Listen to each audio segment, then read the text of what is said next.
আসসালামু আলাইকুম, welcome to জিটেক। আজকে আমরা শিখব ইলাস্ট্রেটরের সিলেকশন এবং ডিরেক্ট সিলেকশন টুল সম্পর্কে। তো চলুন শুরু করা যাক।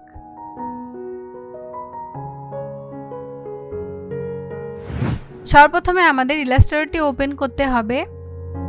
ওপেন করার পর ক্রিয়েট নিউতে গিয়ে একটি ফাইল ক্রিয়েট করতে হবে। তো আপনি একটি ইন্টারফেস দেখতে পারবেন। এই ইন্টারফেসে যে বোর্ডটি দেখতে পাচ্ছেন এটিকে আমরা মূলত আর্টবোর্ড বলে থাকি। এই আর্টবোর্ডের ভিতরেই আমরা সকল ডিজাইন এবং ডিজাইনগুলোকে সেভ করে রাখব।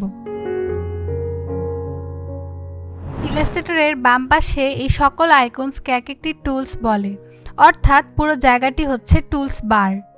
আমরা পরবর্তীতে এই সকল টুল সম্পর্কে step by step video upload করব। আমি আশা করি আপনারা সেখান থেকে অনেক অ্যাডভান্স কিছু শিখতে পারবেন। আজকের টপিক যেহেতু সিলেকশন এবং ডিরেক্ট সিলেকশন টুল, সো আমরা সেখানেই মুভ করছি।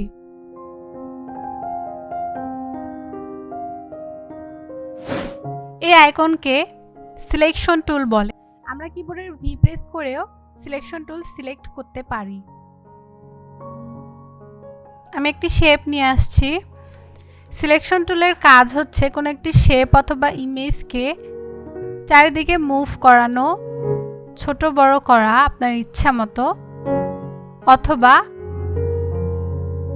কপি করা।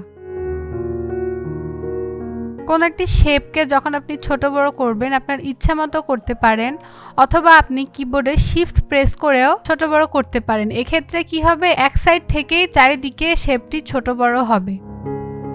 আর কিবোর্ডে শিফট প্লাস অল্টার প্রেস করে ড্র্যাগ করলে চারিদিক থেকেই ছোট বড় সমানভাবে হবে।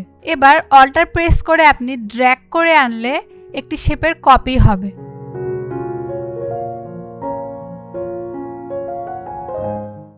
আপনি শেপের কপি এভাবে নিতে পারেন।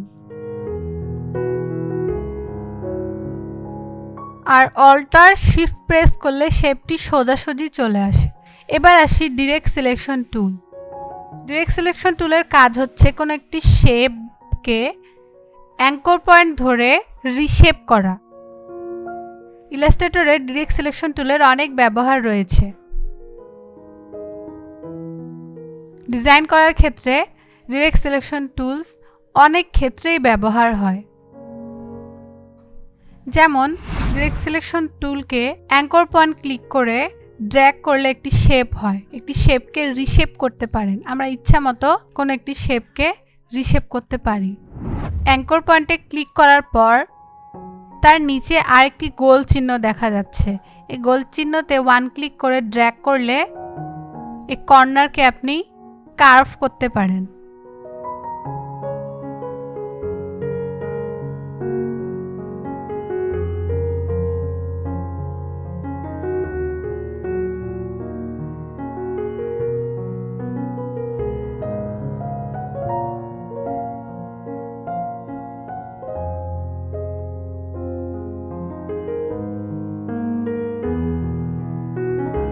আমি নিচে ড্র্যাগ করে অল্টার প্রেস করে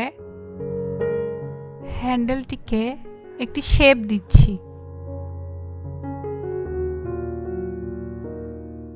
আবার ওয়ান ক্লিক করে হ্যান্ডেলটি অল্টার প্রেস করে উপরে অল্প ড্র্যাগ করছি। এভাবেই বিভিন্ন আইডিয়ার মাধ্যমে এক একটি শেপ ক্রিয়েট করতে পারেন ডিরেক্ট সিলেকশন টুলের মাধ্যমে। আজকের টপিক এ পর্যন্তই। আমরা আরও নতুন নতুন টপিক পরবর্তীতে আপলোড করব, যেন আপনারা খুব সহজে ইলাস্ট্রেটরের বেসিক থেকে অ্যাডভান্স পর্যন্ত শিখতে পারেন। পরবর্তী ভিডিও পেতে আমাদের চ্যানেলটি সাবস্ক্রাইব করুন এবং বেল আইকনটিতে ক্লিক করুন। ধন্যবাদ সবাইকে। আসসালামু আলাইকুম।